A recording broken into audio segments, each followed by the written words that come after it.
Welcome to the moot court case packet for the Supreme Court of the Kiowa Nation, presenting Black Wolf versus Kiowa Housing Authority. This material is presented by the World Affairs Council of Austin. This case originates from a 2022 lease-to-own agreement between Elias Blackwolf and the KHA. In 2024, a fire destroyed the home, caused by faulty electrical wiring. Crucially, a 2019 safety report documenting these hazards was withheld by the KHA. The district court dismissed Blackwolf's suit, citing sovereign immunity and mandatory arbitration. The key parties in this appeal are the appellant, Elias Blackwolf, and the respondent, the Kiowa Housing Authority, or KHA. Looking at the factual background, the KHA drafted the lease-to-own contract, which included an internal arbitration clause.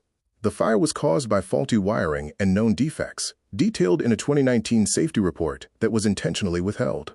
KHA currently relies on a condition of property clause as their legal defense to deny any claims for remediation.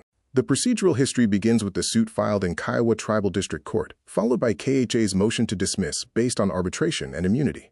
The district court dismissed the case, leading to the current appeal before the Kiowa Nation Supreme Court. The two primary issues on appeal before the Kiowa Nation Supreme Court are, first, the validity of the arbitration clause, and second, the application of sovereign immunity in this context. Issue 1 asks, is the arbitration clause enforceable under these conditions?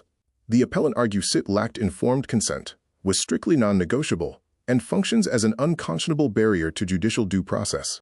Issue 2 concerns sovereign immunity. The core question is whether KHA retains absolute immunity when acting in a commercial, proprietary capacity. This involves balancing immunity against proprietary activities, the impact of withholding safety data, and tribal sovereignty versus tenant protections. The appellant's core legal challenges center on unconscionability and bad faith negligence. They argue the arbitration clause is a contract of adhesion, KHA controlled the entire process, and withholding safety data constitutes actionable misconduct. They contend sovereign immunity is waived when agencies cause harm through bad faith negligence. The respondent's theory rests on tribal sovereignty and contractual autonomy. KHA maintains that immunity is inherent and not waived. They argue the arbitration clause promotes tribal self-determination. Courts should not rewrite private contracts, and disputes belong within internal administrative processes. Analyzing precedent, the Manufacturing Technologies case supports KHA, stating tribes retain immunity in contract suits unless expressly waived.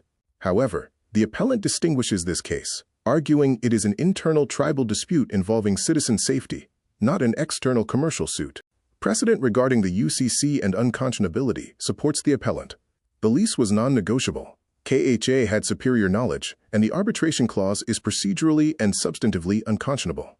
Tribal courts may void such clauses. The constitutional dimension emphasizes fundamental rights and citizen welfare, including due process, access to courts, and the health and welfare of citizens.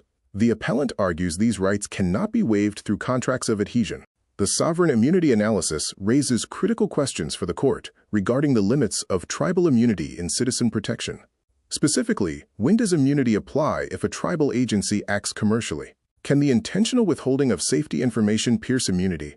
And is immunity limited when fundamental citizen safety is endangered?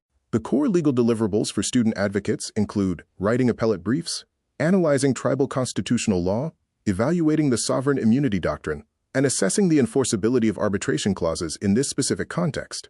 Regarding judicial scrutiny, the court must determine several factors about the arbitration clause. These include whether consent was informed, if the clause was one-sided, whether it denies meaningful judicial review, and if it violates constitutional due process. This moot court program, organized by the World Affairs Council of Austin, aims to prepare students for the complexities of modern jurisprudence by focusing on tribal sovereignty, federal Indian law, and global legal systems.